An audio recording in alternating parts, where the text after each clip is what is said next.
to go up there and let them niggas know college football niggas get the fuck off the show. Oh, it's Yes, sir. I'm like, get up off the show. Yeah. Yes, sir. Clay, come on, Clay. You know we here. You know we had to be here early, especially after what I just did. You know what I'm saying? But salute to the boys. Ticket versus the world.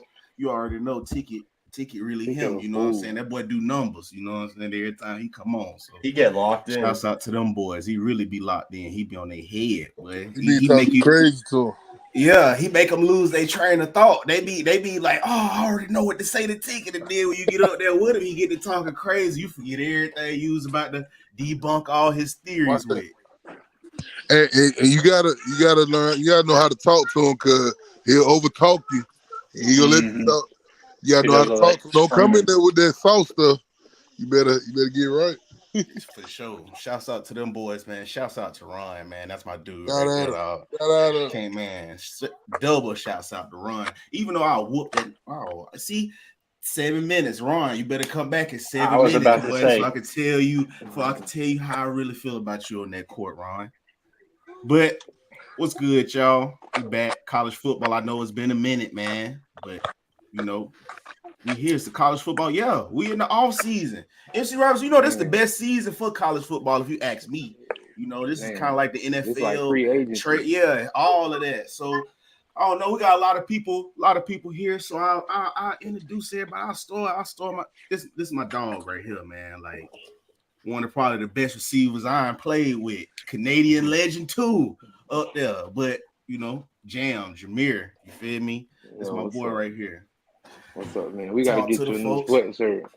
Oh, come on, bro. This you know, this is it, though. We gotta get you a Georgia sweatshirt. Oh man, the boys got our number, huh?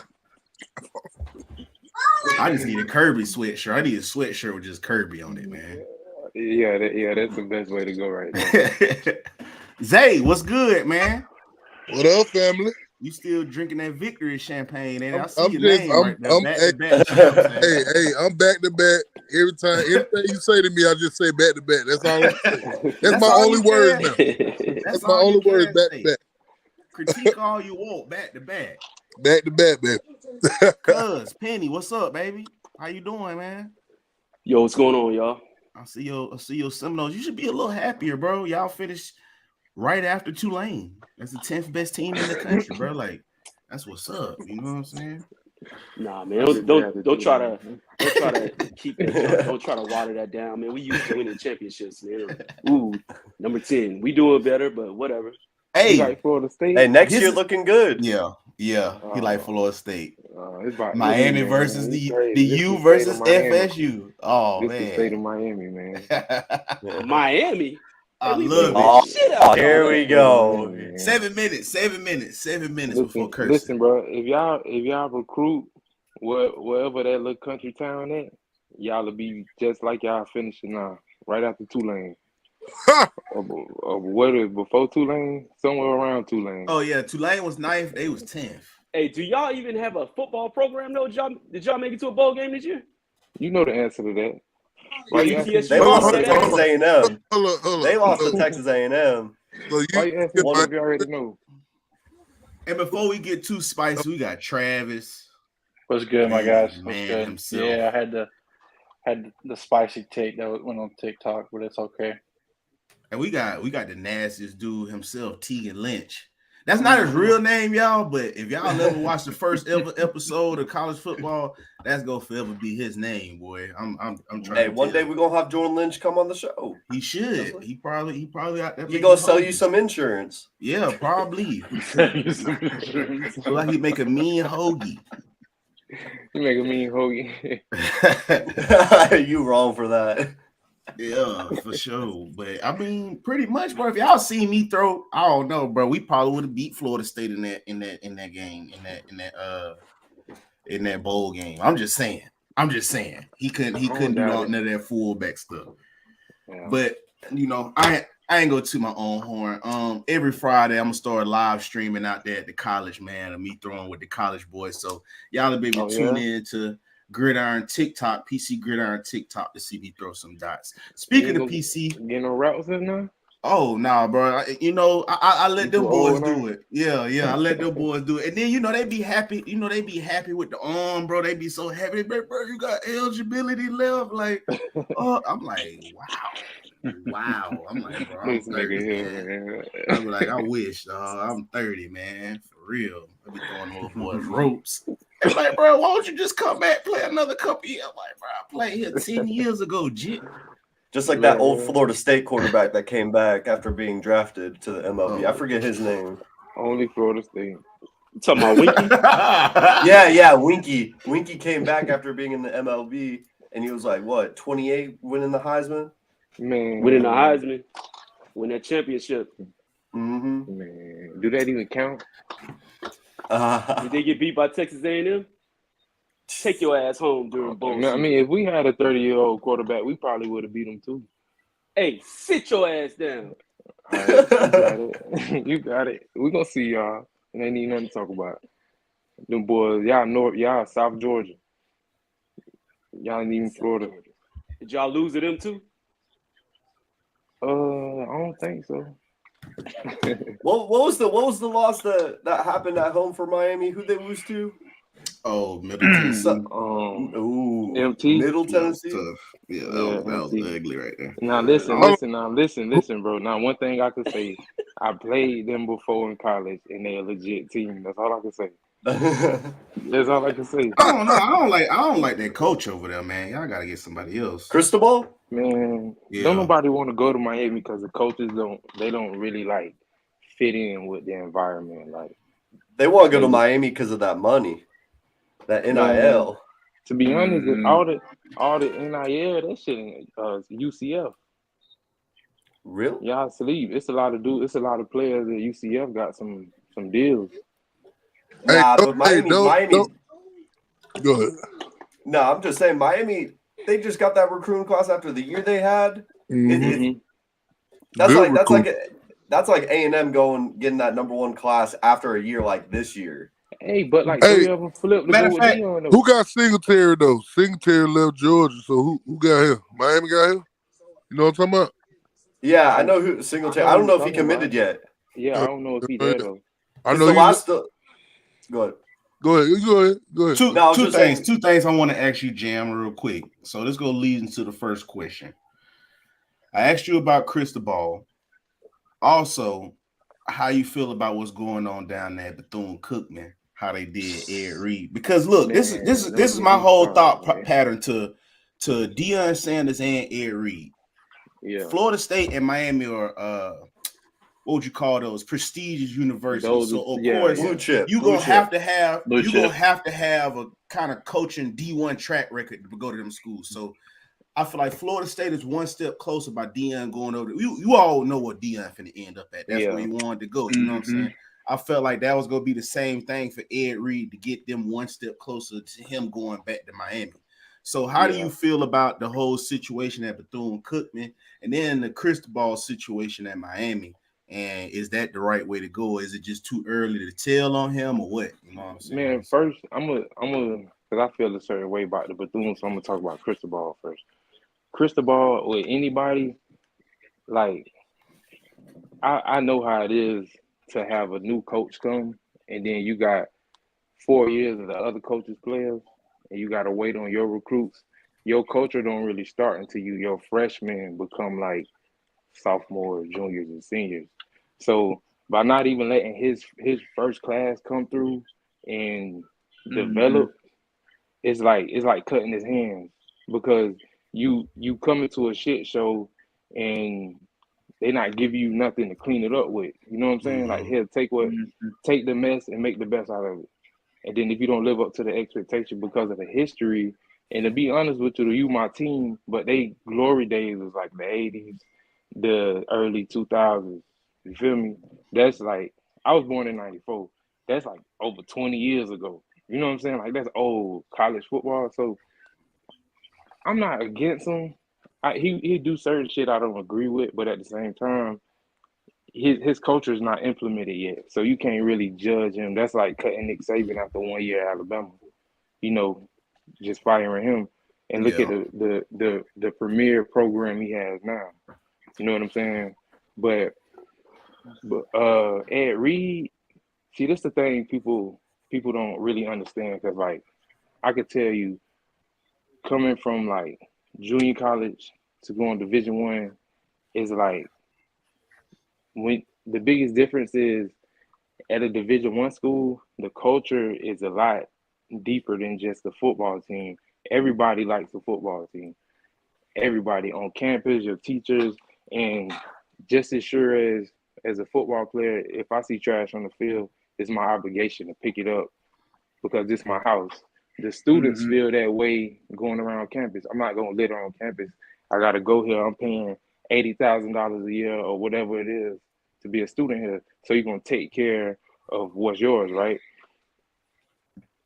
Everybody want to shine the light, and they mad at Prime, but he was dealing with it firsthand. Jackson water didn't work sometimes. You know what I'm saying? And the only thing is, with Prime and Ed Reed is Ed Reed. Ed Reed don't give a fuck. He's like, just how he plays. He calling it like he see it. Exactly. He gonna call it. If it wasn't nothing on the ground, he wouldn't have nothing to talk about. Y'all, I'm from Florida, so I could tell you, I got friends who played at Bethune. They dorms have mold throughout the year. Every year they gotta go spray for infestation of roaches and shit. Like, and I heard they share helmets too. Like they share man, helmets around. yeah, bro, Bama, you remember how the dorms was at Shasta College? That's how Bethune-Cookman dorms is, but it's 3 floors. I'll tell you the truth, bro. I'll tell you the truth. Oh, yeah. And it's old, and like, personally, I had an offer from Florida A&M, and I mean FAM. I had an offer from FAM and Bethune, and I told them I didn't want to go to a HBCU because me being black my whole life, I grew up with black teachers, black friends, everybody. I know how black I am. I know my culture. So I wanted to go be exposed. I wanted to go to like a white school, a predominantly white school, because the experience I could get there. I'm familiar. I'm already black. I've been there. I'm gonna be that forever. I know who Martin Luther King is and all that. Love where this is going. That said Martin Luther King. Just because I choose to go here in a different backyard doesn't make me less black. I think that's actually better for players because you expanding the horizon for all of us. If all of us just went to HBCUs, we wouldn't really be, you know what I'm saying? Like, you wouldn't be cultured. Yeah. And Ed Reed is cultured. He went to the University of Miami and won a national championship. I think did he win 2? Oh yeah, I know he won 1 for sure. Yeah, I know he got that was those 01 teams and not 2000 teams. Yeah, right. And then he went to the Super Bowl. I think he did like, win too.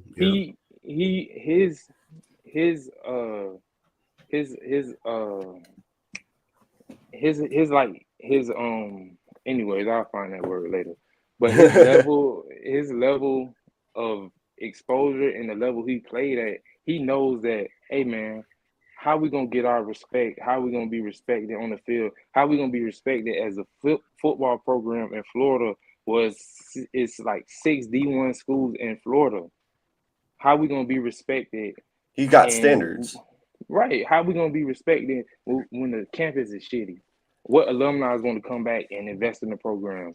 What celebrity that I know is going to come invest in the program? You know what I'm saying? See, y'all don't even care. That's all it is, bro. Did you see where the was it the president of the university come out, made a statement against him and said that they didn't authorize him to show live stream video but that's of the campus, and that was one of their. And then the athletic director too, he came out with a statement basically saying that Ed Reed knew the conditions going into it and didn't appreciate like and it wasn't his office either.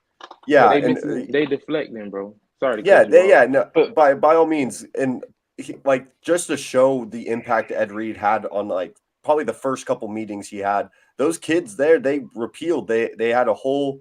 What was it?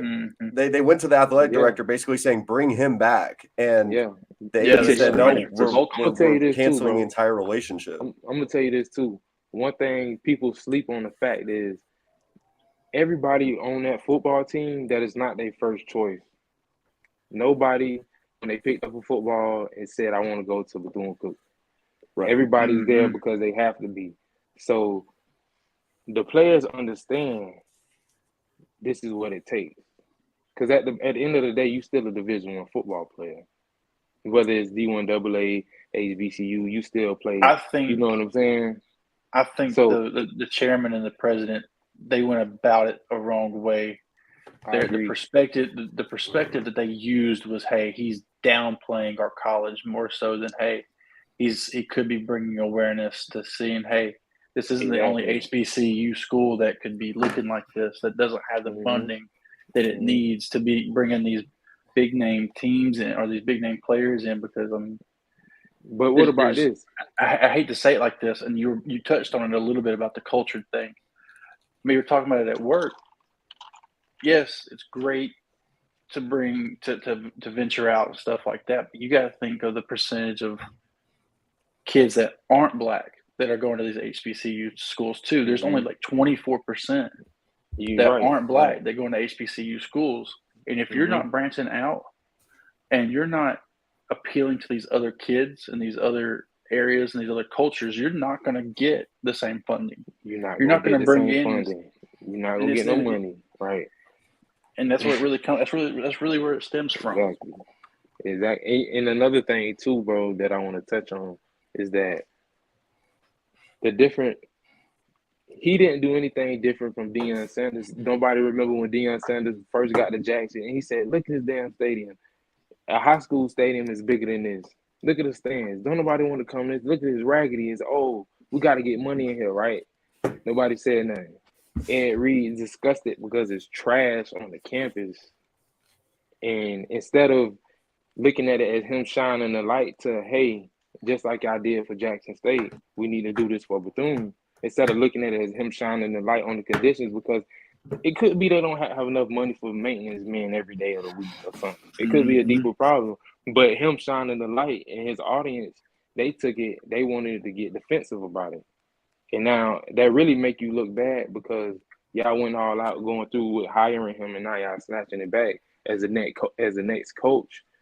It's only going to be looked at as that's some HBCU shit. Because how much deeper does it go though than just the trash in the stadium and the trash in That's just I think how much deeper does it go? Penny, go ahead, Penny. I think it's twofold. I never want to state that I think this is a problem with our society. It's true. People really only want to hear the truth if it sounds sweet. That's a problem. Right. That's number one. That was Ed Reed's first problem. Number two was he needed to understand who the presidents were and how it was that they were going to be able to receive the message. But number three, though, here's where I am with Ed Reed and where it does come with passion. Whenever Black folks start getting passionate, we cannot say things the same way a white man or a white woman, when they get angry, they go on rants. It's a fact. That's just the way that it is for us. So before he did those things, he really needed to speak with someone about the best way to deliver that message. That doesn't mean that he is wrong, because he is absolutely correct. Those students said that when they lay their equipment down, it might get rained on, it might have mold on it. Mold, from being in the shed. That's ridiculous. Mold is a serious problem. That's ridiculous. Listen, we went to a junior college. That shit, like that, shouldn't happen at a Division I school. Like at the end of the day, these are Division I institutions. So I say that to say this. Touch on that. I still want to touch on what he said. I don't want people to think like this would be an HBCU problem, because it is HBCUs like Howard, Alabama State, Winston-Salem State, where their alumni, like they pour money into these schools too. You know what I'm saying? These programs stay up to date. You know, Alabama State had the Acadome. They get uniforms every 2 to 3 years. You know what I'm saying? I think this was like putting a spotlight on schools like Jackson, Bethune, them schools that hide in the corner, steal money, bro. And it's like, nah, bro, we bringing the spotlight to y'all because y'all are making this a bad name. And on top of that, to say what people saying, I'll just go keep it real, bro. Like, and y'all got to keep it real with y'all self too. Ain't too many white folks finna go to them HBCUs. First off, they in No, predominantly 24%. they in predominantly black areas, and then even in them HBCUs, they hold baseball team and soccer team be like white people and like from out of state. That just show like not too many people like just really. If you see where some of them located, like. I mean, I'm just gonna keep it real. If I had, come on, baby, an old white man, an old white, they're not gonna let their kid go to no school like that. Cause you know this, miles in the middle of Fairfield, man. If I'm an old white man and an old white woman, I'm not finna let my white child from the hills go down there. Ain't no fucking, ain't finna spend my money. I'm black and I was never going to Miles. If I got 100,000 to throw your ass going to Alabama, I'm sorry. I don't care how coach you want to be. When I picked up a football, I never had a dream of going to a small ass school. Yeah, small school. I never, bro, listen, bro. My daddy went to Iowa State. Every time he talked about football, it was on the highest level. So when we would go on our little family visits to Orlando and shit, and I seen them schools, I'm like, bro, that school is in the hood. Like outside of this school is projects and houses and barbecue stands and shit. I don't want to be coming. I want to come from the hotel on game day, take our walk like we did, dressed in our suits. I want to high five the kids and shit. I want to go pick up my 12-inch sub, and I want to go put my beats on and get taped up and get stretched out. And then when I come back out, the lights on. Everybody drunk. You know what I'm saying? I want a college experience. I don't want to go. Fuck the band. I'm not here for the band. I'm here to get on the field. You know what I'm saying? I know. When I cut the TV on, I want my mama and my homeboys to see me on TV. I don't want them to come drive an hour and a half to come see me play. Fuck that. Y'all got to get on the plane to come see me. Y'all got to get on wheel call and go with security like my mama and daddy took my daughter and stuff like that. That's what I wanted. That's nah, bro. And then as an athlete, you take a visit. Hey, you could take a visit to Central Florida, and then you take a visit to FAMU, which is like an hour or 2 hours up the road. How in your right mind would you want to go there versus there? Yeah. You don't have nothing to offer. That's the reason you can't keep up. So Ed Reed is like, this is why we don't get the top of the line. This is why we took as a joke. This is why we get scheduled as week 1 games against big SEC schools to get our ass whooped, because look how we treat ourselves. Look at how we hold ourselves. They practice on the same field the band practice on. Yeah. So Penny, I wanted to touch on that way you said, the way that like you said, white folks don't get treated as harshly when it comes to stuff like that. So it being an HBCU, do you think that had any dictation on how harshly they treated him and how quickly they acted on what he did? Like, I'm not trying to downplay how the difference between if this was Nick Saban saying this at Alabama versus Ed Reed saying at HBCU, HBCU school, but do you think that has something to do with it, or do you think it's a combination of that and he's not proven as a coach? I think it's a lot of things. What you can see going on in sports today is still remnants of not dismantling the system. So when you go and just turn on any big network, I'll just give a small sample size. Look at the way on FS1, the way when Skip gets treated. I don't know if you guys remember when Skip was disrespecting Shannon Sharp about he was talking about Tom Brady, and he disrespected Shannon Sharp. Shannon Sharp is an all-pro. He's a Hall of Famer, arguably the greatest tight end ever. Right. Never did I even see Skip Bayless ever have to say anything about disrespecting Shannon Sharp. Now, fast forward to Shannon Sharp. Granted, I'm not here to say necessarily what Shannon Sharp did was correct. But what I am here to say is, look how Shannon Sharp took a long time on his network to apologize. Accountability. Those are still remnants of, there are clear discrepancies in what Black people and white people have to go through in order to show, hey, yes, I'm willing to be perfect. I know that I almost damn near have to be perfect in order to stay employed. Nah, and man. that really is what Ed Reed is really dealing with. I think, I get what you're saying.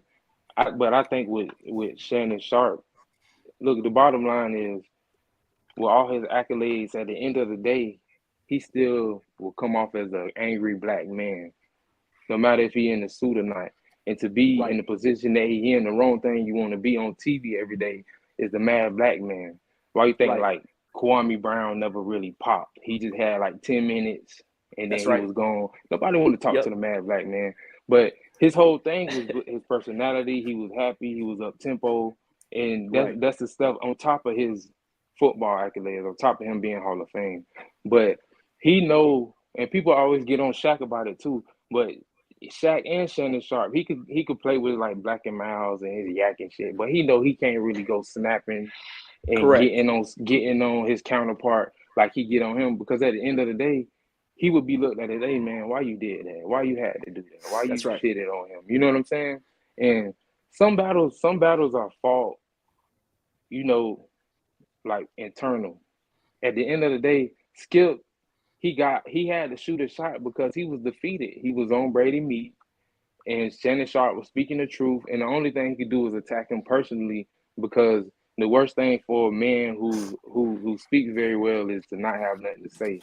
So when you shut him up and he doesn't have nothing on his drawing board, he's fighting in the dark. You know what I'm saying? And I think Shannon Sharp know that. I think he know that. So it was like, just to let him know, like, hey, I am who I am, but at the same time, this still my point, and I'm still on TV tomorrow, and I'm still gonna be here. You know what I'm saying? Because just like him and Stephen A. Smith, they got it. I think they got into it a little too bad. They did. Him and Max Kellerman too.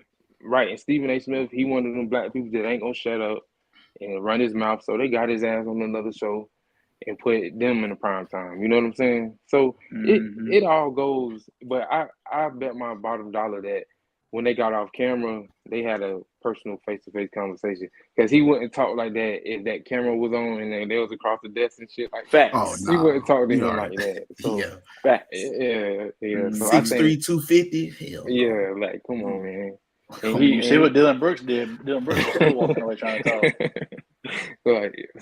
But with Ed Reed, I just think, like you said, it was his approach, bro. Because if he would have had a press conference and said, I'm not happy with the facilities, I think we need to do this with the maintenance, we're going to get with the AD and everybody, they would have been like, okay, let's get on it. Oh, yeah, but he's not the type of person. Or he could have just waited till he signed the contract. But as far as he know, it was all signed, sealed, and delivered. As far as he know, he been the man. He accepted the job. Like, it's like taking a verbal offer, and they give you a T-shirt. So the way they did it too, though, the way Cookman did it was disgusting. They sent out an email saying that he withdrew his name. Yeah, that was nasty. They sent that out right after they told him that they were withdrawing his this is the their most offer. shine they ever got. This is the most shine they ever got, and they looking at it as like, okay, this was the most hype we got, and now it's turning to the most shame we got. But all he did was shine a light on the reality, and you can't never. The truth can never be considered disrespect on any aspect, because he's not out there personally shitting up the campus. It was wrong to me personally. I think he should have never took his phone out of his pocket and went live. That's the wrong thing. That was one of the things that the he should have just walked. He could have just walked around cussing himself out and been mad all the way to his car and did all that, and that would have been that. I think the difference between him and Deion knew the politics behind it, and he knew how to play it. He knew how to play it. You feel me? I think Deion always knew in this situation, because if y'all watch Deion closely, he always have a team of people around him, even when he was at Jackson State. So that showed like he was strategically planning every. I'm pretty sure like when he was faced with something, he was probably like, "What the?" And then he probably talked to old girl. She was like, "Relax. This is what you do right here." X, Y, and Z. You know what I'm saying? You can tell by the way Deion speaks too. He speaks. He thinks before he says. Right. Yeah. Where Ed Reed will go off at the mouth, and then but he was caught up in the emotion though, and they and that's kind of understandable. they kind of different That's players too, understandable. because Dion was a flashy dude. Ed Reed was Dion. He was in the People say Dion was. People say Good. Dion was flashy, but Dion was always calculated. I remember for the longest time. That's what made him great. That's what made him great. Tackle. That's right. They said that Dion couldn't tackle, but it's not that Dion couldn't tackle. It's Dion 6'3". Dion was calculated about how and who he tackled so he could prolong his career. The reason why it's important that people acknowledge that Dion had his alter ego prime time is because he understood how to propagate himself for the longest time. So he absolutely knew who to surround himself on a team so he could be successful. And Ed Reed is just now learning this. Somebody in his team didn't tell him. Go ahead.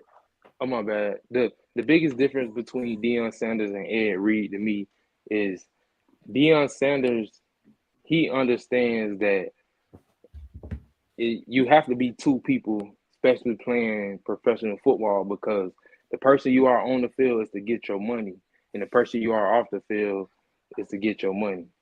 I say that to say primetime was really primetime on the field, but off the field, he did his Deion Sanders business, and he built his relationships. That's why his children are plugged in. His son is TB12 type shit. You know what I'm saying? Yeah. So what I'm saying that to say is Ed Reed, he never was.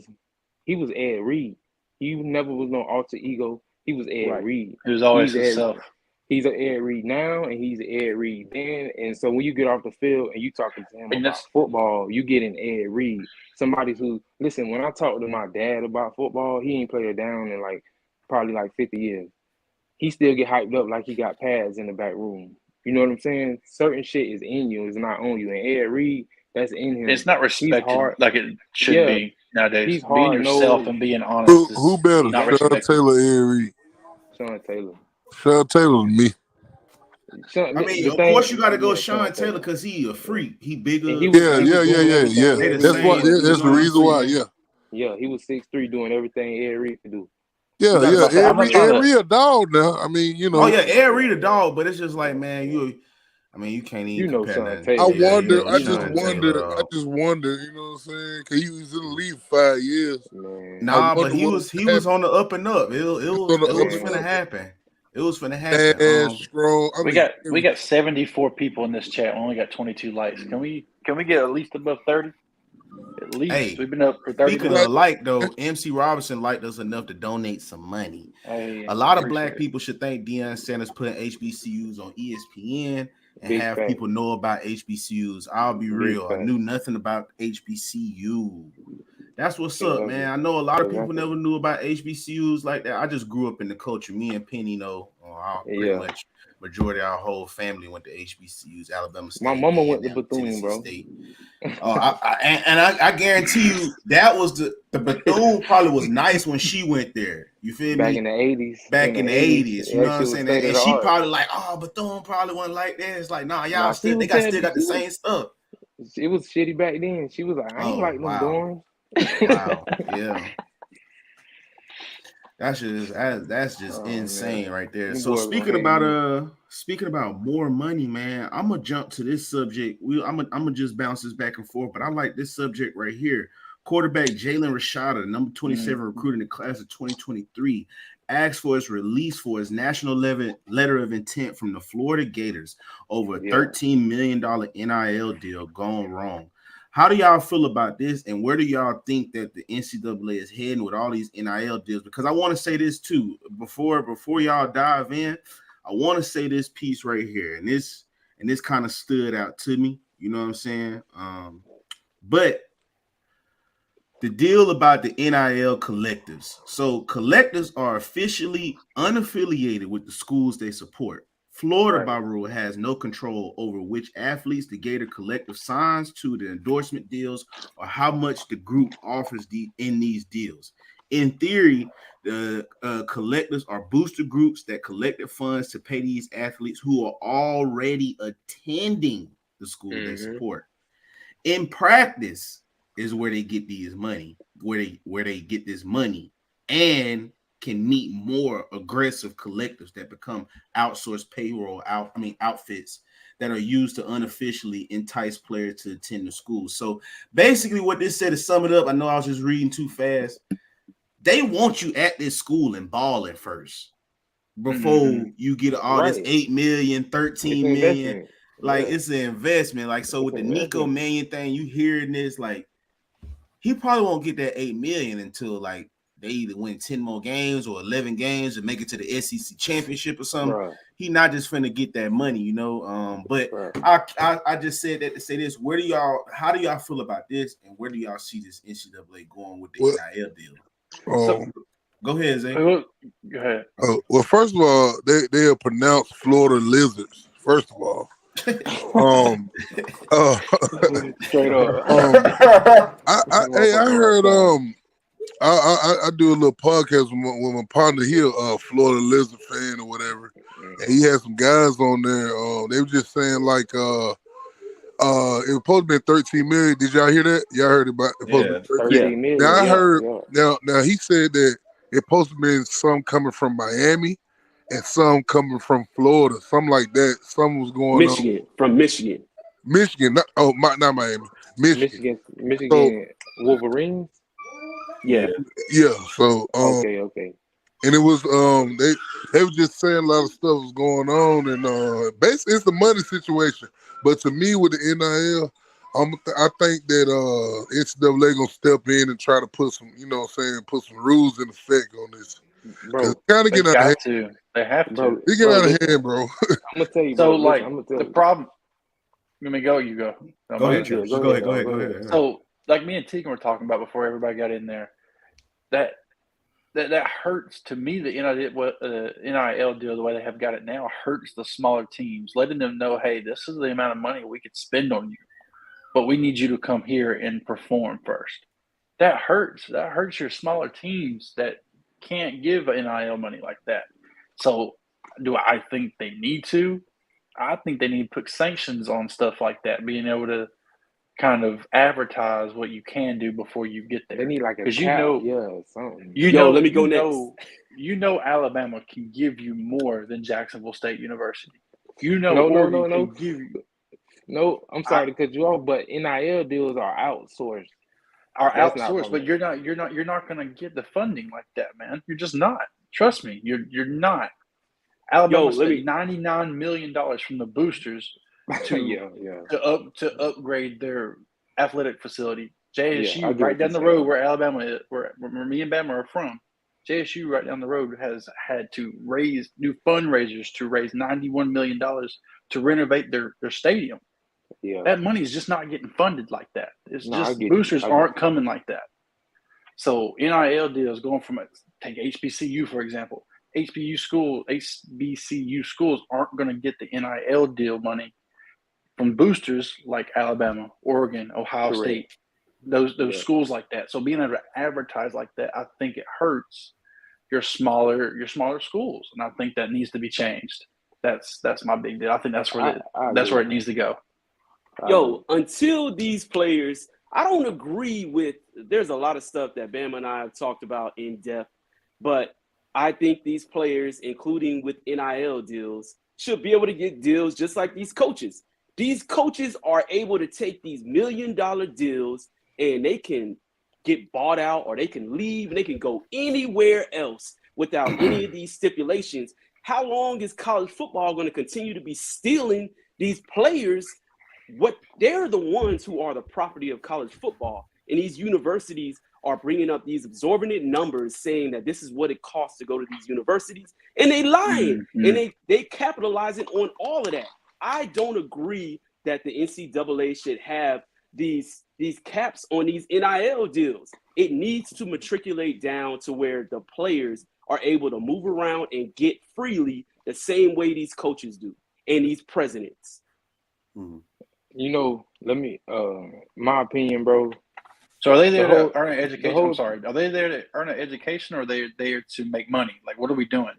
But they lie. It was never about that. They there to make money. You can't say that. You can't say that because for people who don't know, you being a student athlete, you are athlete student, because if you don't take care of your athletic obligations, your education is out the window. They want to present it like a student athlete, but it's right? not. Do you know that your Unfortunately. scholarship is a semester to semester basis? Yep. Right. You could be Yeah, here in the there's fall, a difference going between in the education spring, and athletic but listen to this is what I'm saying. scholarship.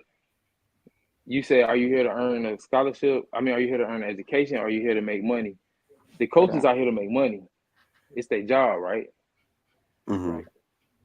I'm here trying to get to the league. School is just an obstacle in the way if you want to be a reality. Nobody want to go to college, but that's it's why they part take of the them process. paper classes.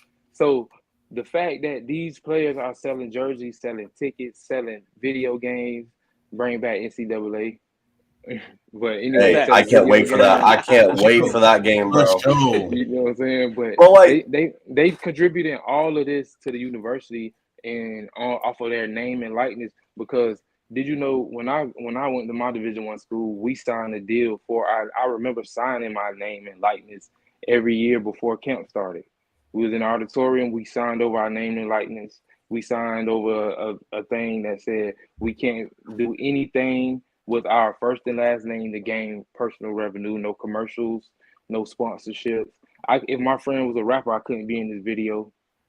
You see what I'm saying? It's stuff like that. So you controlling my life just to give me, let's just say, $80,000. You know what I'm saying? Scholarship, $80,000, whatever. My education, $80,000. And 9 times out of 10, it's in a major that I really didn't give a F about. Like I just I'm trying to stay eligible. I'm trying to stay eligible to get to the league. And then I want to say this too. I don't see how you can sit there and say any athlete is there for education, because you up at 4:30 in the morning. You got mat drills, 4:30. After mat drills, you got weight room from 6 to about 7:30. You got your 8 o'clock class. You got your 8 o'clock. Don't forget you got your 8 o'clock. You barely can stay awake in that. You gotta go. The coach is gonna check. The coach is the only one they gonna come check. Come on, Jam. They walk in that bitch. Come on, man. I'm trying to tell you. A lot of folks don't know this about college now. They just see the Saturday shit, niggas catching TDs and shit. They do not see the leading up to this. You got your 10 o'clock, the 10 to 12. All right, you better go eat lunch, or you better hurry up because you got the meetings. You got the meetings. Boy, tell them again. Boy, you got meetings. And miss them bitches if you want to. Them shit's more important than class. Miss meetings if you want to. Might as well don't even come. You might as well don't even come. Rolling. You late. They on your ass the whole field, bro. All practice. You're not even gonna practice. You workout warrior that day. You feel me? After workout warrior. After meetings, they got this thing in college now. I ain't talking about junior college. I'm going to take y'all to the actual 4-year world elite level football. All right. At this level, you got this shit called early outs, and they expect you to be out there. Boy, this is real practice. No coaches is out there. No coaches is out there now.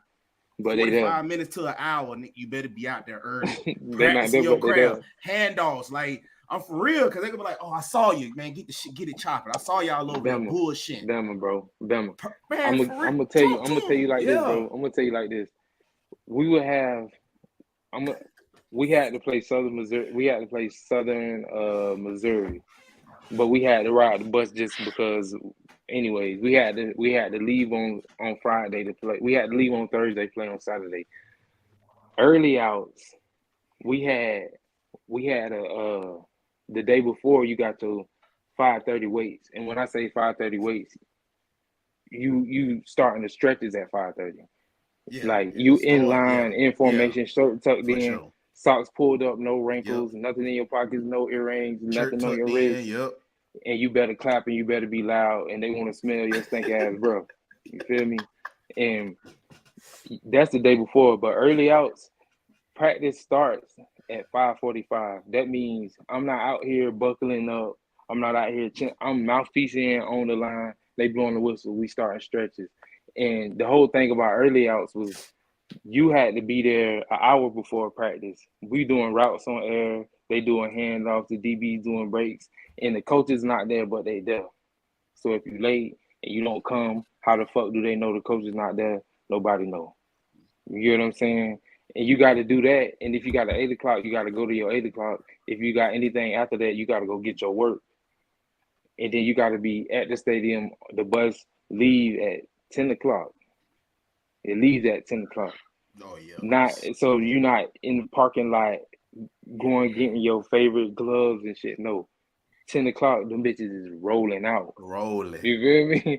Like it's a lot more. And then when you on the bus, that you might on the offensive bus, we would want to see, but like, bro, it's discipline. They don't want to hear your music in your headphones. You don't get up and walk around on the bus until we get like on the highway. It's a whole lot of shit. Like it's a lot deeper. And then you try. And they not ask you if you did your homework either. Might I add? Right. They ain't ask you nigga, how was your exam. You doing your homework. You doing your homework to the airport. You doing your homework. Walking on the ramp. You doing your homework. Landing until we like, all right, we finna go do walkthroughs on the field. You putting your shit in your book, bro. And then you trying to tell me I can't get paid for all this shit I do outside of. Listen, the season is only a couple months out of the year. You still an athlete. You're an athlete in that city. The off season long as fuck, bro. Long as fuck, like, bro. When we not in season, you got weights 4 days a week. Ignorant shit too. Like shit because they know these kids earning. Outside of my scholarship, I got a little financial aid or whatever. That's not compared to the money we playing Tennessee, getting our ass whooped by 69 zip. Oh, Tennessee! You should have said Georgia. We played trash. Trash. But I'm saying that to say though, we in the Ohio Valley Conference. We playing the out of conference SEC school first game of the year for their little warm up game. We getting like $7 million. And you telling me all we get is new sweatsuits? Oh, we can't get no money? Facts. You feel me? You know how many niggas got hurt? CJ Stroud riding around in Lamborghini. So you feel me? Oh yeah, them boys winning. Yeah. So that tell you everything. That's the messed up part. Cause that messed up part, bro. A nigga like me, bro, I feel old school. We couldn't make no money. My daddy actually had a federal court case for receiving money from his coaches in college. So it's like, and now they getting all this money for free. Man, let the boys live, bro. Because when I was in college, when I came home, my daddy still lived in the hood. My mama still lived in the hood. My baby mama still wanted money for Pampers and shit. I was right back to my regular life. So you better get paid if you got to buy Pampers. If you can get it, bro, get it, bro. don't let the boys, because you might not go to the league. You might not go to the league. But you ran it up in college, and now you living different for the rest of your life. You know what I'm saying? I ain't gonna lie though. Funny story though. That's why him and his homie Richard was so good. But the boy was young, but they had kids. But I was like, bro, these young niggas right here different. They were different than the other young ones. And then I started looking at the boys on their story. I was like, man, they both had kids. I'm like, oh yeah, that's why. Man, are you gonna let Daxter get on you right there? Huh? You gonna let Daxter talk to you like that? I mean, shit, damn right I wasn't doing no homework. Well, I do that shit. I ain't worried about no homework. Well, I'm trying to get the rock. Well, shit, what's the game plan, coach? Shit, how many reps I get today? Shit, I'm just trying to see. Hey, Bama, don't be having me doing all these reps in practice and don't put me in the game. yeah, facts, man. Don't have y'all do it, man. But you go sprinkle me in there. Hey, y'all getting the NCAA when it come out? Oh, hell yes. Oh yeah. Hey, me though, man. That's might quit my job. But I ain't gonna lie. I think it's gonna be different, bro. I think they're gonna make it like Madden, bro. Like I hope it's good, bro. But I really think it's gonna be like Madden, some shit like that. I hope not, man. I hope not either. I mean, I don't know, man. They should just copy and paste. That's all. Yeah, copy and paste and just add the graphics in there. Put a little graphic on there. Yeah, throw the graphics on there. Pretty much, because the game's still fine. Right now, it's still fine. Right now. I'm talking about the regular Xbox. The regular Xbox still fine. Yeah, Xbox 360. Exactly. Just add on some little graphics. You know what I'm saying? Well, you know they're gonna be so focused on Ultimate Team. That's what makes them money. That's what's gonna happen, man. Like it's the truth. They're gonna bring that to college football. Watch. That's what they're gonna bring to college. I know. They did. In NCAA 14, they had Ultimate Team. I played that a lot. I ran my mom's credit card. I was young and dumb, bro. I was opening packs like a mother. Crazy, bro. I'm talking about. I get that game. I ain't buying Madden no more. Man, don't even buy Madden no more, bro. Last one I bought was 16. I'm done with That Madden. ain't talking about that, man. They get me That here. shit- I spent They too much don't money on care about the Ultimate game Team. like they used to, bro. Yeah, You know, dog. I ain't gonna lie. 20 was straight. I be playing that. The one that got the yard and shit. I be playing that. They need to let 2K take over that, man. They I would did. just 2K bring was back, true. Remember 2K5? Yeah. Oh yeah, with T.O. in the front, cause that was the best football game. Yeah, see, they're right there, but see, they're gonna make it look like 2K NBA. They're gonna make it look like that. Yeah, they didn't let them take over. They're gonna have a whole my career for they football. Had the passes where you can float it over the DB head and everything. All right, y'all. So we go get into the game because we're getting close to the time. So we got a game called Boom or Bust. It's the NFL Draft Edition. So I got the top 10 picks and some noted picks, man. And we're gonna choose whether they go boom or bust in the NFL. At the end of this, we'll revisit some of these picks, and if we chose a bust, what situation would they be able to boom in? So, everybody, we'll just go, just give we won't debate it. We'll just debate it at the end, and just give your boom or bust, bust pick. So I'll start with projected first round draft pick Will Anderson to Chicago. Would he be a boom or bust, Travis? I'm gonna say boom. Tegan? Boom. Jam. Say that Chicago. That's boom. Boom. Yeah. Zay.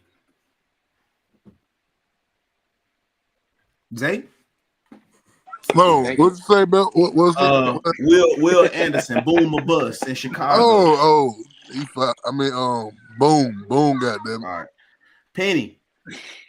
I really want to say bust, but shit. Boom. Damn. You just going, you can say it. You can say it. Will, you can do it, Benny. Get nasty. Come on. Yeah. I just want to know why, bro. You want me on TikTok? I just want to know why. He gonna be. I'll cut that real quick.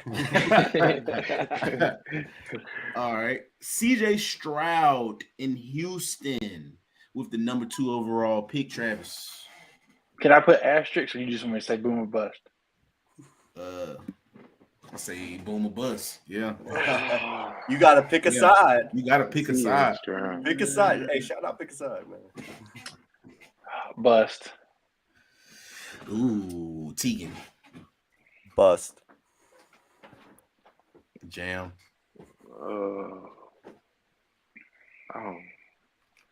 I don't know, bro. I don't know why I like him, but like I don't know. I want to take his side, but I can't. I don't have no supporting evidence. I say he'll boom. I believe in him. Boom. Zay. He'll boom, man. You got to build around him. That's it. Yeah. Build around him, Cuz. Penny. It's twofold, but I say bust. It's real, bro. It's impossible in Houston. It's impossible in Houston. I'm gonna say bust with an asterisk. Yeah. It's his options, bro. Yeah, for sure. Number 3. That's not just in his hands. Yeah, I feel that. So we'll revisit that. We'll revisit. With the 3rd overall pick, they got Bijan Robinson going to Arizona. That's the running back from Texas. Boom. Guaranteed. Big boom. I mean, probably close to rookie of the year type deal. Yeah. Boom. He's gonna work wherever he lands, man. Yeah, it don't matter. Bijan is Bijan boom. Yeah. Jam.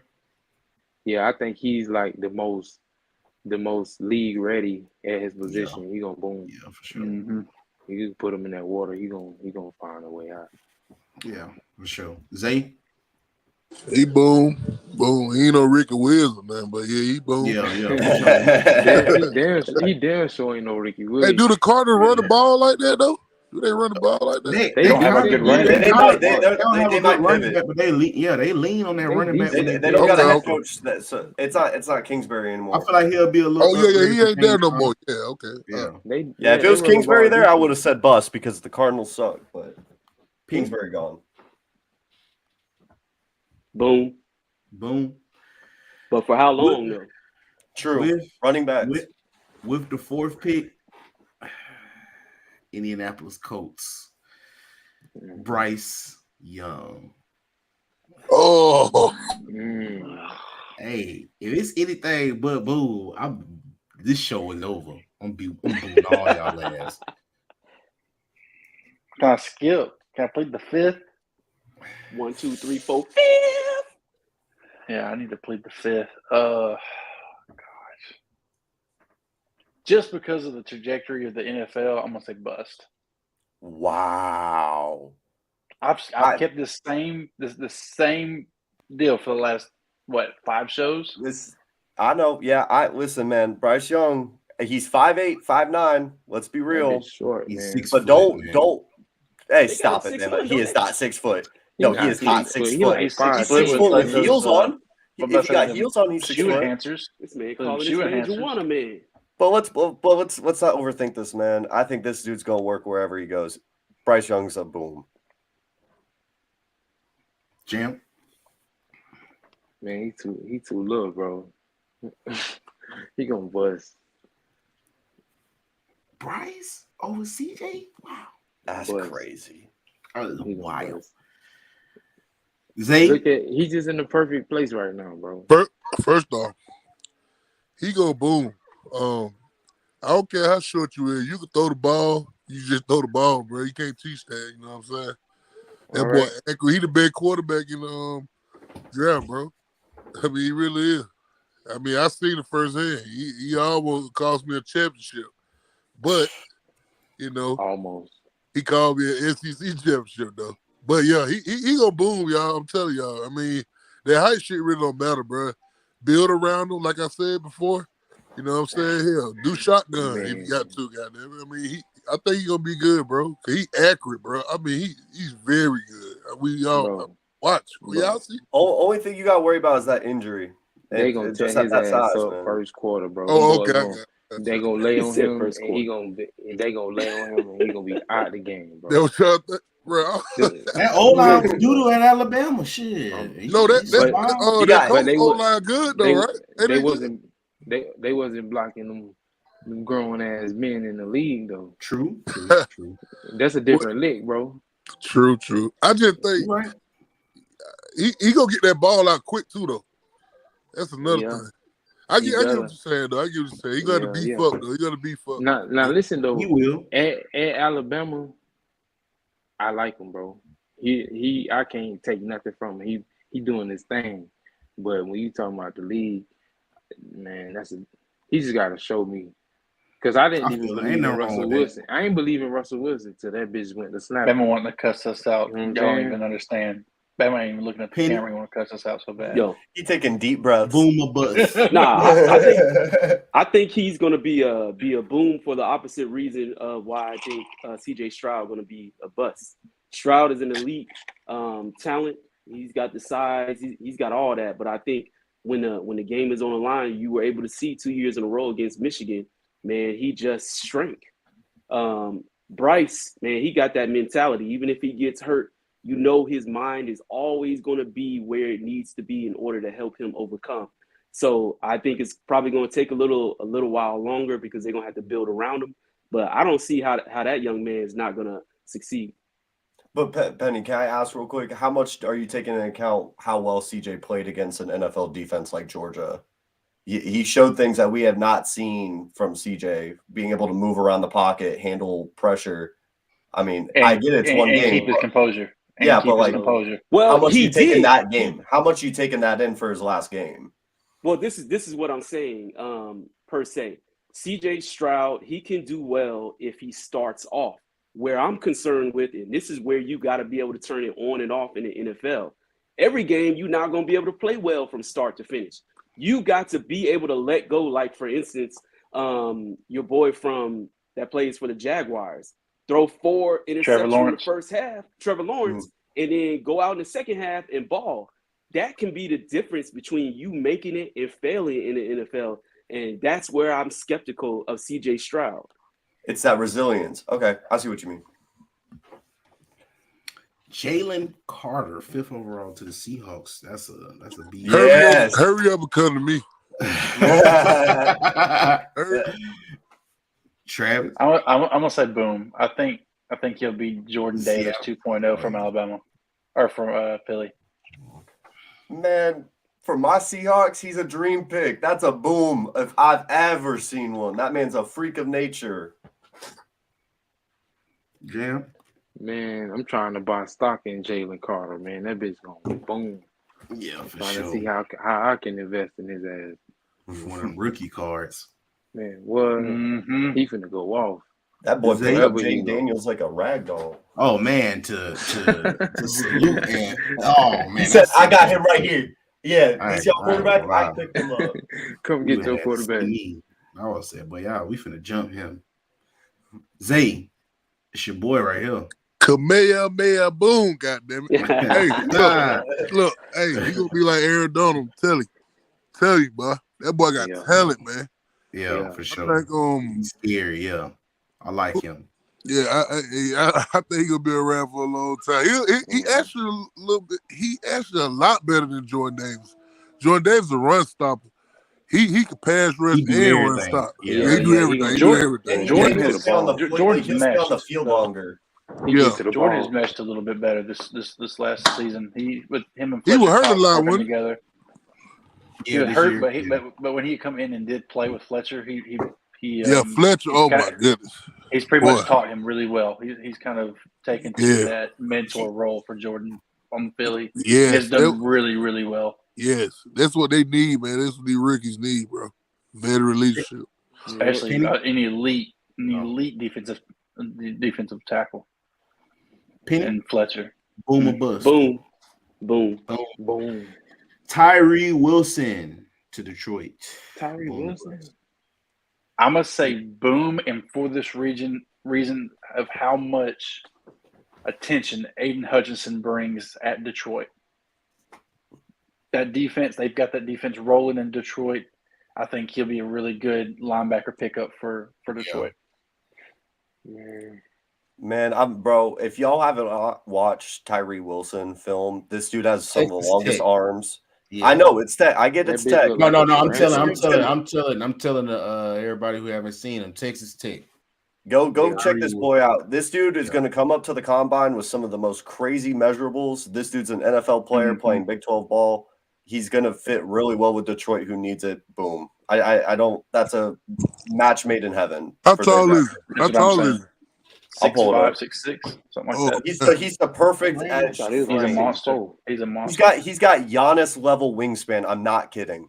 He's 6'6", 275 at linebacker. He looked like if he flap his arms, he gonna elevate. But I just hate Detroit, bro. I don't like to see no good player go to Detroit because it's just like where can your potential really go in that city? They've got their coaching staff's done really well this past year with what they had, with what little they had. Yeah, I don't like him. But they go I think he will have a good career.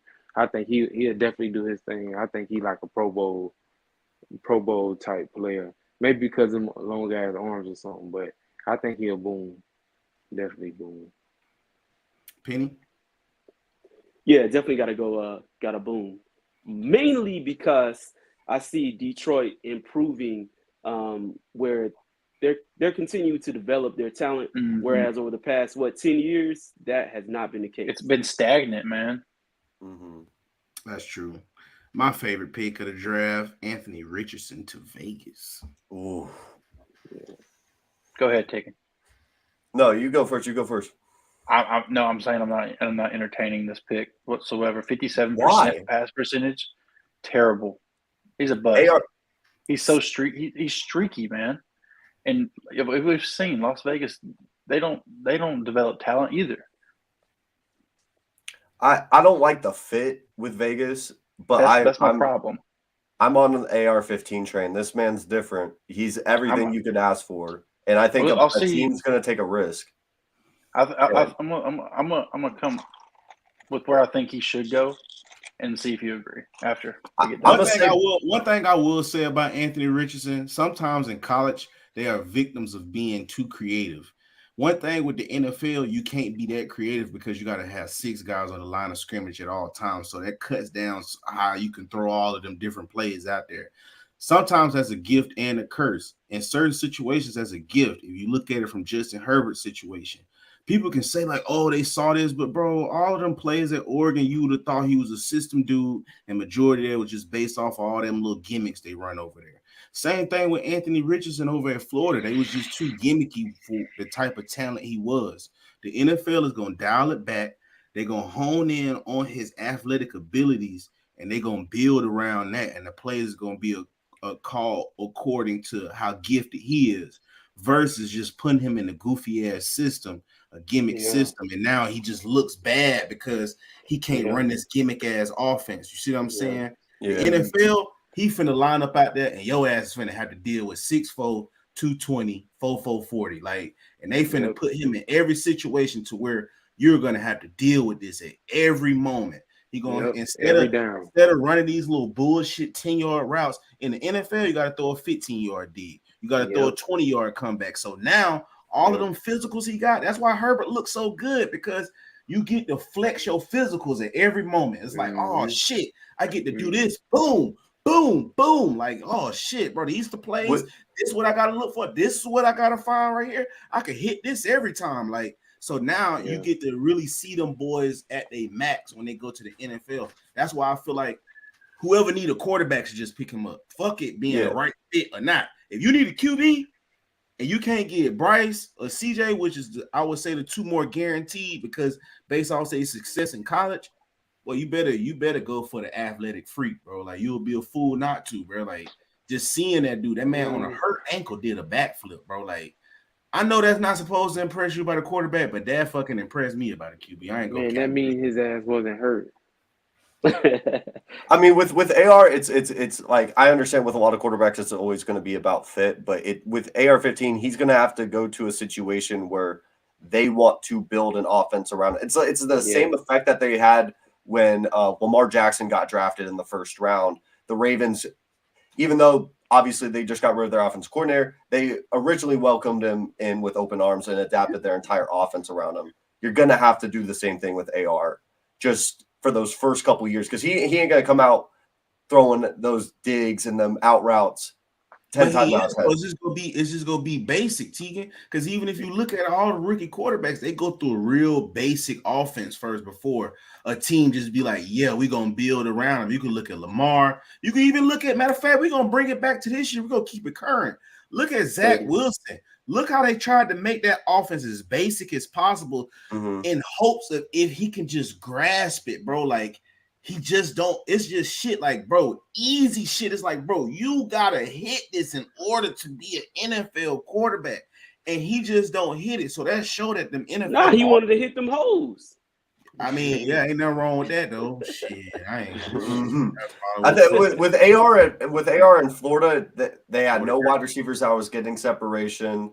The offense was all too gimmicky. Exactly. I feel like sometimes like you can be a creature doing too much. You know what I'm saying? And I feel like that's all college is. Even if you look at basketball, it's just overcoached. They always want to show I'm in charge. I'm in charge. That's why. That shit ain't true though. Hey, them wide receivers were getting separation. I disagree. When I'm watching the film, he didn't have a go-to guy other than I forget what his name, Pearson, number 1. Because he had a go-to guy. Yeah. I think Anthony Richardson is not a go-to. Parcell. You don't like Rich? So what you think? Boom or bust? That bitch gonna bust. He ain't gonna be shit out of Florida. Florida lizards. Zay. Fucking reptiles. He ain't gonna be nothing. First off, he earned that name AR-15. His name Antoinette. We played him. And when I was at the game, he was missing wide open passes. He hit one too. Good, now, them dude was running wide open, bro.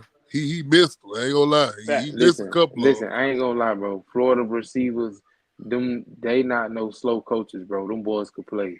If you ain't hitting them boys on nothing, when y'all gonna look at the quarterback, bro? Them boys can't throw the ball and catch the ball. They gotta come on, bro. Get out of here, man. But I want him to be a bust, because that means if he a boom, That means Florida gonna take credit for it. Then I gotta hear my friend talk about how 5 years and all that. Nah, it don't mean nothing. Nah, when they graduate, they There's legacy is sealed. Yeah. I wanna see him succeed, man, because I like he a freak quarterback. And I like his potential's crazy. His potential crazy. So through the roof. So boom. Don't tell nobody that. Don't tell nobody. I think if he goes to Las Vegas, that's not a boom. But if he goes to the Panthers, I'm telling you right now, with Frank Reich, Panthers is the best fit for him. Bro. What you mean? I think you gonna wait the best fit for him. Can I ask a question? Can I ask a question? I'll be real nasty though before you get off of Vegas. What about mysteriously if Henry Ruggs was there? Hold on, wait.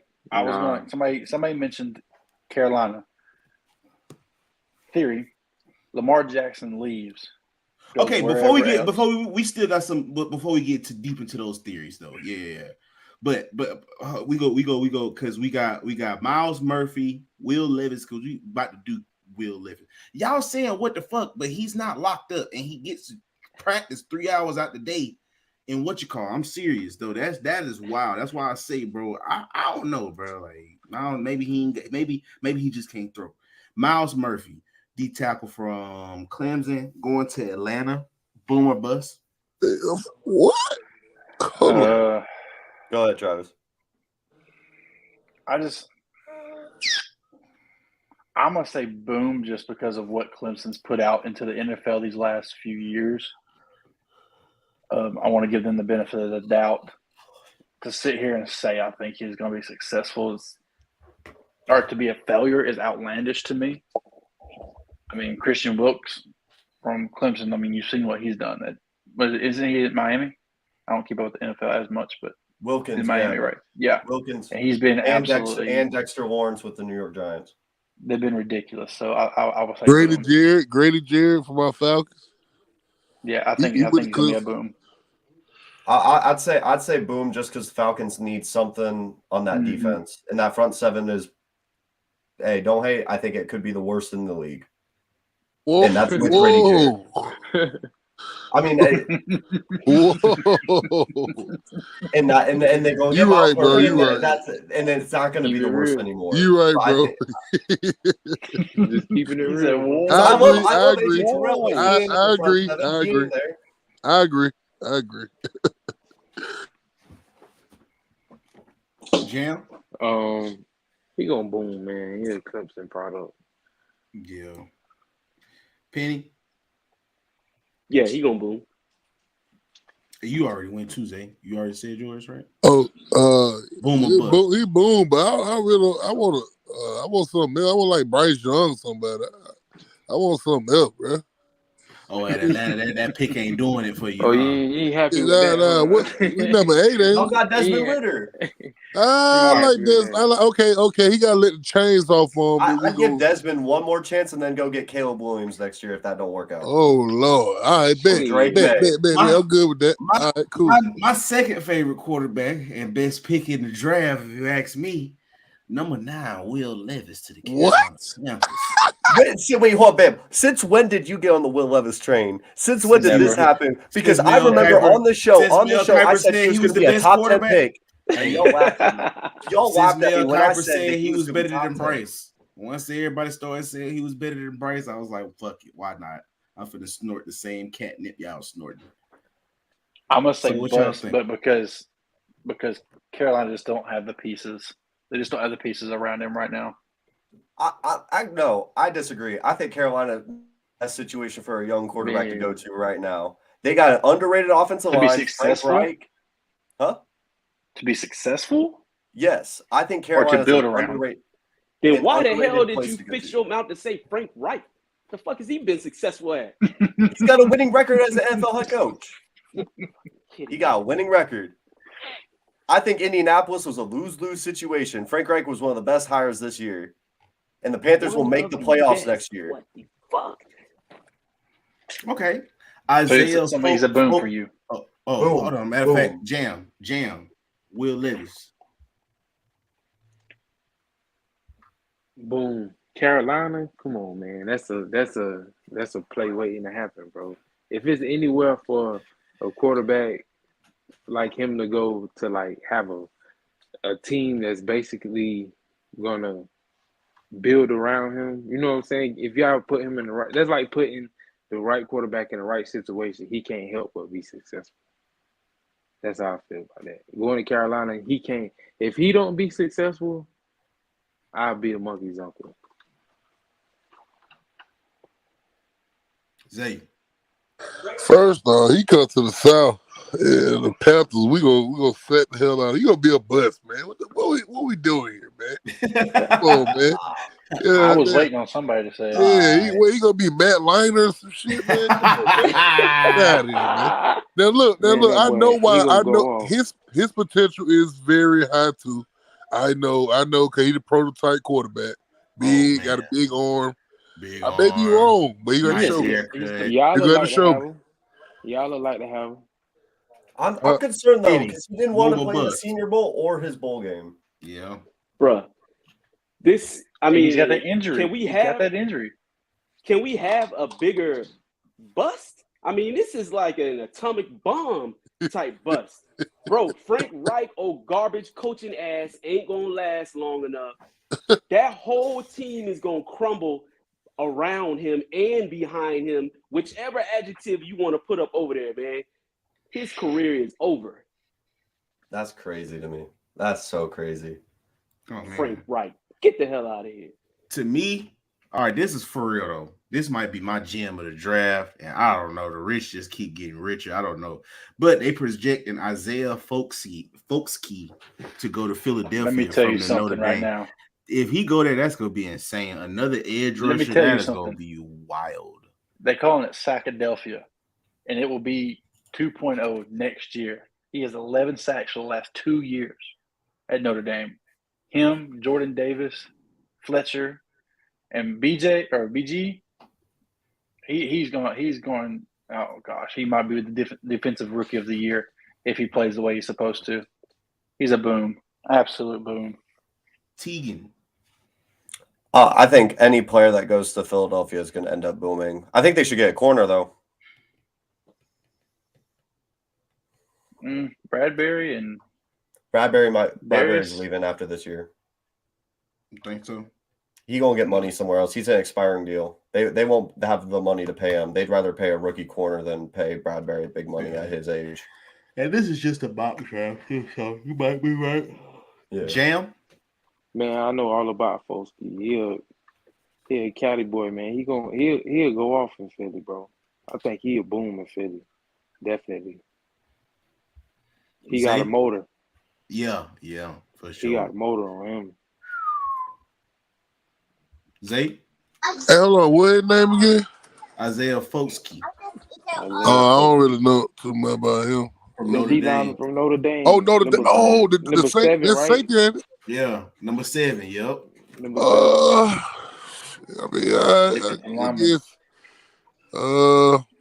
I guess I don't even really know him, but boom, I guess I'm gonna help him out. I hope he boom. Hope he boom, man. Yeah, look him up. Look him up, big dog. He nice. He nice. I ain't gonna lie to you. Okay. Nice. You say he a safety? You said defensive lineman. You're defensive lineman. Yeah. Yeah, I play in, so definitely boom. Yeah, I like all my things. Cool. I'm gonna look him up. Yeah, I'm gonna check him out. Penny? Yeah, he gonna boom. It's hard not to be successful on defense in the Eagles, and if he not, they're gonna get him up out of there. Especially on the D line, because a lot of the D line is you got one job and then it's really all instinct. Right. You know what I'm saying? If you especially on the end, you keep contained, you can do whatever you want to do. Like I said with Jordan Davis, him having Fletcher Cox or Brandon Graham right there to kind of get that mentorship from in the NFL to kind of skew that sophomore slump that they call it. Yeah, is going to be major. Yeah, that's real. Because having that vet that help a lot, bro. Not to mention Hassan Reddick is having a year. Mm-hmm. And these are just some picks. I picked out 3 players that stood out to me based off trajectory where they might go. With the 22nd overall pick, they think that the Baltimore Ravens might pick Keyshawn Boutte. I like that pick just based off of he a big body outside receiver. What school he went to? So he played a might be lot of chasing slot it. this He year. might- He played a lot of slot. He's He's gonna be chasing more than just the ball, apparently. He a freak too. Yeah. Hey, Travis, Yeah. I saw, bro. Yeah. I'll say that. I ain't gonna get on that man like that, but he is a freak though. But freak that. I'm gonna I say don't know too much about him. I'm gonna say he's very sure-handed and he's a freak athlete. I'm gonna say think it's what Boom, Lamar needed. just because I don't think Lamar is there this year. He declined for a reason. They're not gonna be able to pay him what he wants. He come to the Falcons, baby. Keep dreaming. Have I y'all think seen he's that? Y'all ain't gone, seen and the I report? think Anthony Richardson gets picked up by Baltimore. I think that's their next Lamar. He's bigger, fat, not as fast, but he's fast and he's got a big arm. They just need accuracy. That's where I think AR is going. That'd be Shit, his did you see dream Lamar place. Jackson's accuracy in college? I know, but that's what I'm saying. AR needs to get better, is what I'm getting at. I could see if they still had Greg Roman trying to get a clone in there, but I gotta wait till Baltimore hires an OC. I like Kayshon Boutte. The only problem I had, and I don't know if it's the Brian Kelly's offense. I know what Bama thinks about Brian Kelly, is he played a lot of he played a lot of slot this year, which was weird for a guy that is prototyped as an outside receiver. Maybe he was trying to show his diversity and his playmaking. It was a weird year. You take a risk with the athlete and develop them. And hey, man, I think it's going to be a boom if he goes to Baltimore. Listen, when they put a outside receiver on the inside, it's because I'm gonna tell you, every receiver have a phase where they have a hard time getting separation when they got film on you. So when they put you on the inside, it's to try to help you get the ball because you wasn't having as much success on the outside. On the outside, if you get him somebody else on the outside, then his success will contribute to the other person's success. Because the first thing about it is we gotta respect who's been here and who we have film on. But then we don't know this other guy, and we ain't gonna have to respect him to about week 5. So whenever you start respecting him, you're gonna start lacking respect in other places, and that's when Baltimore really take advantage of having 2 outside receivers. You know what I'm saying? But Lamar, he damn sure not gonna be there, bro. For Boutte, I think his pre-draft interviews are going to be the make or break on whether or not he gets higher in that top 15 because there's a lot of noise that's off. That's going to be the talk. Hey, are you focused on what's going on? Because after that Florida State game, he took off all of his LSU stuff. There was rumors about the transfer. And it's a lot of noise. So do you want to? How focused are you? But I think he's a great athlete, and I think he's going to do well in the NFL. Sometimes it's just noise. We see it, but it's going to be important for him in those draft interviews. Hey, what was going on here? You know, for him as a receiver, it's his combine. If he blow the combine, he won't have to be careful answering shit. But if he do decent and he got other people who outperform him, then they're gonna have to pick your brain and you're gonna have to show what kind of what kind of person you are. Because all that shit really matters is numbers. If you don't got the numbers, then you got to make up for the other places. If he blow the combine out the waters, ain't nobody gonna mention that shit. I can see a team like the Cowboys making a move for him. Yeah, why you think T.O. was always on the team? Yeah, because you can say sometimes talent takes over. Right. Thank you. It's about T.O. arguably the greatest wide receiver ever. Arguably, and the fact that he is not in the Hall of Fame is a crime. Arguably, he got the second greatest numbers behind Jerry Rice. Yeah, but how good are you? He was more physically gifted than Jerry Rice. He couldn't stay on the team, bro. What you mean? You talk about greatest players. Being a player is locker room, teammate, consistency, all of that. T.O. wasn't. I mean, if you want to do the numbers game, then I can't argue with the facts. But if you talk about player, wide receiver, hell no. Come on, man. Hell no. Bro, my college coach was Coach Todd Pinkston. Yeah, Todd Pinkston. For the Eagles, who played on the other side of the team. Yeah, I remember. Yeah, he was wide receiver. Yeah. He'll tell you T.O. was hard worker and all that stuff. A lot of people didn't know him. But at the same time, now he didn't say this part, but at the same time, in my opinion, all that shit get overshadowed because the league is about longevity. Jerry Rice was on his teams for years. He went through two different quarterback type shit, and his consistency was implanted. That's a great wide receiver. Right. Free athletes. Randy Moss was more athletic than him to me. So, I mean, what? Hey, more we got left. We still on, bro. Oh, Keyshawn Boutte, yeah. Boom. Oh yeah, man. Go ahead, bro. Go ahead. No. I get on these wide receiver shit all night. Okay. What you think, Boom or bust? Man, he goddamn Boom. What the hell? It ain't his fault he playing with sorry quarterback. I think you know what I'm saying? He should have played with Stetson Bennett. He won the Heisman. Anyway. Oh my God. He gonna be a boom, bro. He gonna be a boom wherever. Boomer. He gonna be a boom, bro. That boy can play, bro. He can play, dude. Seriously. Yeah, like, that talent, bro. Talent to overshadow a lot. He supposed to have a breakout year though. This year.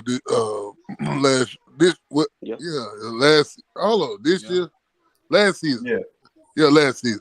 He supposed to have a breakout year, but quarterback, man, you know what I'm saying? He okay, but you know what I'm saying? I saw the SEC game. He should have went to Bama, honestly.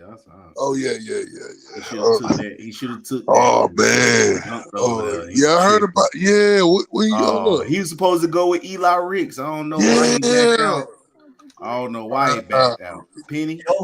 There was rumors that he was thinking about he took a visit, an unofficial to A&M, too. Yeah, that shit wouldn't have worked out over there, man. He'd have been a transfer portal. Man, he would have ate, bro. He would have ate. With Haynes King? Man, I don't know, man. I got an asterisk just because I don't like his outbursts, man. And especially if he goes to Baltimore and Lamar Jackson finna make somebody honor what Deshaun Watson signed for and what he guaranteed for. So if he go to Baltimore and they still got to build up a quarterback, man, what them outbursts finna look like up over there? But still, man, you gotta take into account as when you a rookie coming in to a building team, you part of the building. Well, as far as you a goddamn junior, red shirt or whatever, and they trying to rebuild, and you trying to this your money year. You know what I'm saying? Yeah. And a lot of times, see, the league in college is different. In college, they can control your future. If you don't do this, I'm gonna send your ass home. In the league, you pay, you gonna play bottom line. So, I think it'll be different. It'll be different. Now, if Lamar was to come back, now all that shit will work in his favor because that locker room would be real cool. You know what I'm saying? But I'm uncertain. Right. I'm gonna say bust because Lamar is not gonna be there. Yeah, I feel you. I feel that. So with the 30th pick, this was a good one. Caught my eye. Said Jalen Hyatt going. Ain't gonna do the Addison one. Jordan Addison to Buffalo. I thought I already talked about him. Jordan Addison to Buffalo and Jalen Hyatt to the Chiefs. Not both of them. I'll hit both of them. I think Jordan Addison actually is a great pick for Buffalo. So I'm gonna say boom, and he might be the wide receiver still of the draft. It gives Stephon Diggs another weapon to kind of bring the heat off of him. Mm-hmm. So stop showing up your quarterback on the sideline. Shit. Hey, I'll say though, Jalen Hyatt was a what's the word I'm looking for? Jalen Hyatt was a product of the scheme. But I mean, he's going to Andy Reid. That's a scheme that anybody. That's the only plus side. Well, hit that and Patrick Mahomes, obviously, but man, that boy. I won't say bust just because he's from Tennessee. How about that? I'll be nasty and just say bust because he's from Tennessee. All right. He went to Pitt. That kindergarten offense, apparently. Yes. Hey, how many touchdowns do you have on Alabama? 5? Cool. Oh, count them with me. 1, 2, 3, 4. Oh, don't forget the 5th one. That's how many games that Texas A&M won this year, right? Yeah. Okay. Making sure. Hey, and Miami though, right? How many he had on Georgia? Man, find you something to do, man. Hey, but for real though, Jordan Addison's my wide receiver one. He's gonna be. I know Bama gonna like him because he reminds me so much of Devonta Smith. Very much so. He didn't have the same college career by any metric, but I'm saying when you look at the skill, he got the same route tree. He just undersized. But Last year he did though. Yeah, and if Devonta Smith can succeed in the NFL, not to what Bama thinks he is, because he compares him to Jamar Chase, but I think Jordan Addison's going to be a dog wherever you go. Wait a minute. First of all, Devonta Smith is not undersized. Devonta Smith? Yes, Devonta Smith is very undersized. He's not undersized for a wide receiver, bro. Stop it. You crazy. You ain't never seen lean meat before? That shit come with a lot of strength, man. Y'all. But I say Randy Moss was really scrawny, but he was tall. He had height. Mm-hmm. Smitty 6'4" speed. Smitty got 4.3 speed. You think Smitty slow? You crazy as fuck. That boy running. He got an engine. It just look like he don't be moving, and it still blows up in my face. That's crazy. No, it's okay. It's okay. He not on Jamar Chase's level. Shit. Anyway. Boom or bust on Jordan Addison and Jalen Hyatt. Oh yeah, boom on Addison, and then anybody that goes to Kansas City is a boom. That's simple as that. Unless you're Clyde Edwards-Helaire. That's it. Man, I think what's he call it? The receiver. I think he gonna boom. That's a given. Addison. Addison, because the way he play is like he good in any offense. You know what I'm saying? Like you can put him in any offense and he's a wonderful route runner. Absolutely wonderful route runner. Yeah, I like him. And what's the other dude? Hyatt from Tennessee. Jalen Hyatt. I mean, he'll boom too. He probably gonna be the fastest receiver in that class. Yeah, he gonna boom. We'll see when I'm 40. It's just a matter of when he get picked up, because that motherfucker. Zay. First off, I got you, Bell. He had no touchdowns in our game when he played Georgia. Hyatt,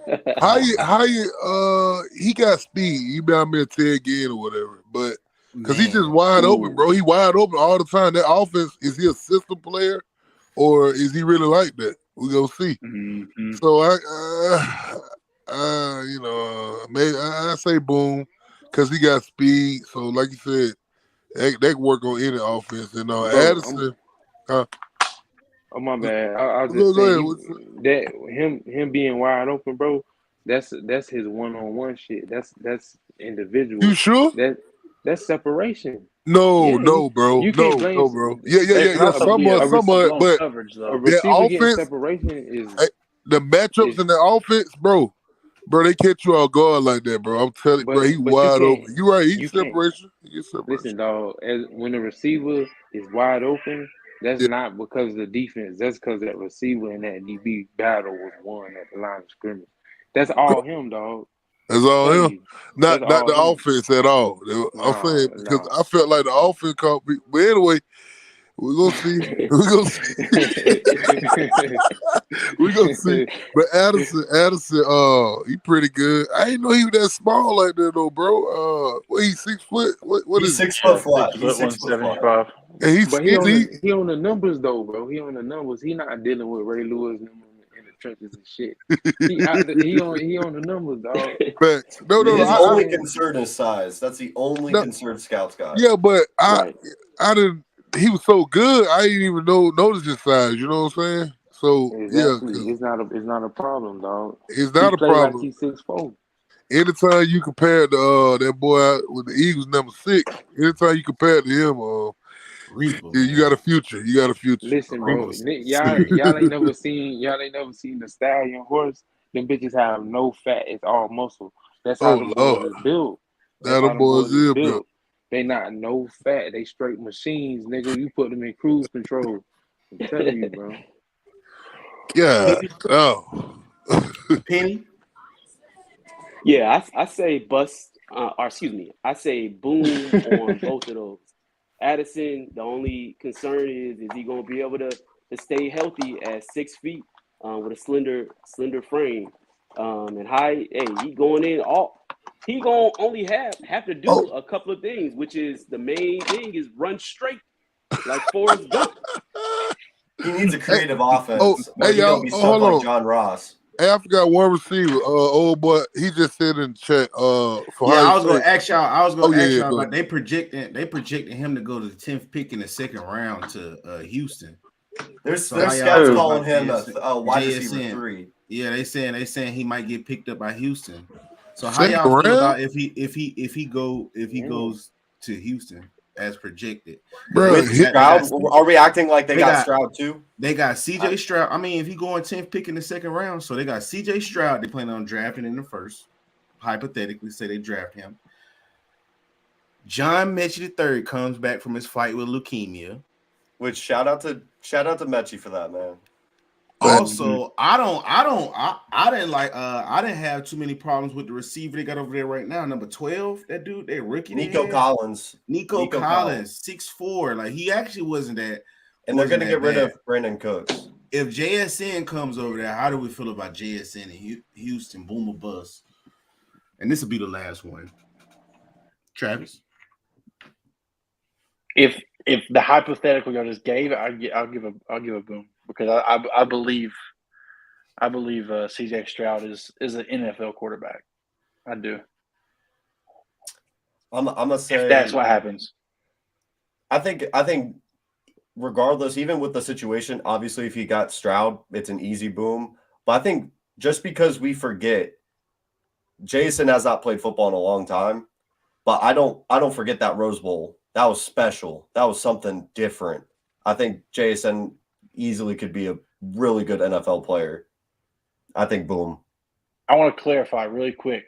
I said bust on CJ Stroud when we first started. With that scenario, I think he could boom if that's the way it goes. That college connection, man, it's a trend in the NFL. They see it with Jamar Chase and Joe Burrow. I wanted to clarify that. I say that's a boom. Boom. Boom. Yeah, I go a boom. Zay. Hey, he gonna be a boom. I remember that the Rose Bowl you talking about. Well, I'm sure everybody do, but I remember. I think they were going against each other, and he had caught. I don't know if he was going against somebody, either each other or another small school. But anyway, he caught a touchdown on the side on the back end of the end zone. It looked like it was out of bounds, and then they had replayed it back. It was a touchdown. It was just a great, amazing catch. So I knew he was a dog already. So yeah, I think he'll boom. He don't need to go to Texas. He need to go to the Bears. Help out my boy Justin Field, man. God damn. Can we get some help, please? Yeah. Lord. Shit, I'm about to go out there and help him catch some man. Help him out, man. Come on, man. You need to go to the Bears, I man. know, Jameer, shit. Get your ass back in shape, boy. Go out there and help that boy. I gotta give him my new number, dog. I done switched my phone. I gotta give him a new number. Are we gonna do that breakout or no? Next episode, because we already a little over. It's a minute over, an hour and a half. Penny. I think it's going to be a bust because, a lot of everybody that's going in the draft, they're elite players. And a lot of those situations, their success is dependent upon where they land randomly. And Houston clearly is not a good organization. They don't develop their players. They don't give a F, just like most people in Texas don't care about anything. So, where does he do good at? Man, anywhere where they not Atlanta, because no one does well in Atlanta besides defensive players. Where they develop players, I think he could do well at the Jaguars. He could do well at Cleveland as long as we'll have to see how Watson's next year is. I hope he stop what he was doing with the massage therapist allegedly. What about in San Fran? I don't think they need a wide receiver. Yeah, I don't think they're gonna be able to get him, Packers. him and Debo. Packers. Y'all still talking about same A-Rod won't be guy? there. I just don't Yeah, really see. JSN. Okay. I think the Packers. Yeah, Packers. Yeah. Well, he Him probably and leaving. Christian Watson would be a really cool young duo. But hey, Is Aaron Rodgers gonna stay? Yeah, he leave. Well, he can be a receiver for Bryce Love over there. I've got his first name. Oh yeah, that is They're true. sitting over there. Matt LaFleur would know what Bryce, to do with Bryce. Jordan Love. It's Jordan Love. Yeah. Yeah, Jordan. Yeah. Right. You're right about that. Well, folks, we're up on an hour and 30. That's been another episode. We'll see y'all Good boys episode, next fellas. week, Good man. discussion. Any closing for everybody? You know what y'all working on? Any socials where y'all want people to follow y'all? What y'all doing? Let them know right now. You know what I'm saying? Go down the line. Not so much for me. I want to shout out my boy. He messaged me again about the show. Jakari Robinson. He declared for the draft this year. He was named I can't remember what conference Bowling Green is, but he was named all first team for centers out of there. So The Mac. he's been working on that. He's supposed to be coming on eventually. I'll get back to y'all. So maybe this next show he can come in and he wants to do an interview if everybody was cool with that. So yeah, he just put out his highlights for the year. So if y'all want to go check them out, it's Jakari Robinson. Lynch. I'm never gonna get rid of that nickname, huh? Nope. Y'all go check out my YouTube channel, my TikTok. I'm posting 3 times a day. Try and get that back up and running, and we gonna make something special out of this college football show. I appreciate everyone coming out and showing love and getting them likes up. I'm seeing progress every single time, man. Jam. Talk to the folks, man. Let them folks know, man. Yeah, man. I appreciate you for having me. You know what I'm saying? I wouldn't mind coming again, but that's all, bro. For sure, bro. You know we did. You know you my dog, bro. Anytime you want to come back, Zay. Hey man, yeah, I got a little podcast going on, man. It called For the Love of the Game. I want y'all to get on too, man. But yeah, it called For the Love of the Game. Zay, you got my number anytime you need it, bro. Hey, bro, hey, Bama, I'm definitely gonna send you that. And one of y'all want to get on, we talk college football and all that. It with a Florida fan, they suck, and Tennessee fan, he suck too. So it basically us three. It's us three, and we talk to other schools and stuff. You know, other fans of schools and stuff like that. But it's nice, man. I want y'all to check it out if y'all can, if y'all want to. But yeah, for sure. For the love of the game, yeah, appreciate it. For the love of the game, please, everybody that's in here, go check that out, man. Zay, yes, sir. Man, he in the brotherhood of PC family, all of that, man. So please support him for real, man. So for real, he rock with us, so we rock with him the same way. Yes, sir.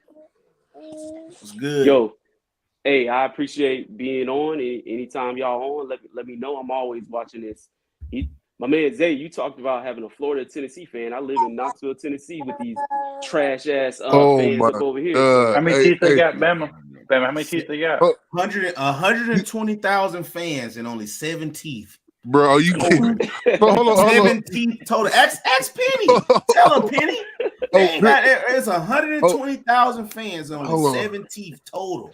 In total. Hey, Penny. So, you say you stay in Knoxville, bro? Yeah. Hold on, bro. Hey, I know we got to go, but hold on. Hey, when they went to number 1, and before they faced Georgia, what they were doing? They were going crazy, wasn't they? Hey, they were talking mad shit, and what happened after that? What happened after that? What was the afterlife? What happened after the game? They were deflated. They were deflated like a football that got ran over in traffic. Hey, they had to go grab that goalpost out of the river. No goalpost. Yeah, I'm about to say that. No more goalpost. They said we gotta go grab this real quick. I tried to tell them. I was like, "Look, man, y'all not finna beat Georgia. They defense is real." They disrespect us right now too. They say when we go to England, they gonna beat us too. So, Bama, I'm need y'all to handle them this year, man. I ain't got time for this shit this year, man. I ain't got time for it, man. Damn. But anyway, yeah. Yeah. Hey, who live in Tennessee? What y'all say? Which one do y'all live in Tennessee? Oh yeah, he's in Tennessee. I live in Tennessee. All right, guys. I gotta All right, be y'all. up at Well, that's another- 3:30. All right, y'all. Oh, all right, yeah. y'all. Boot it out. Take a show.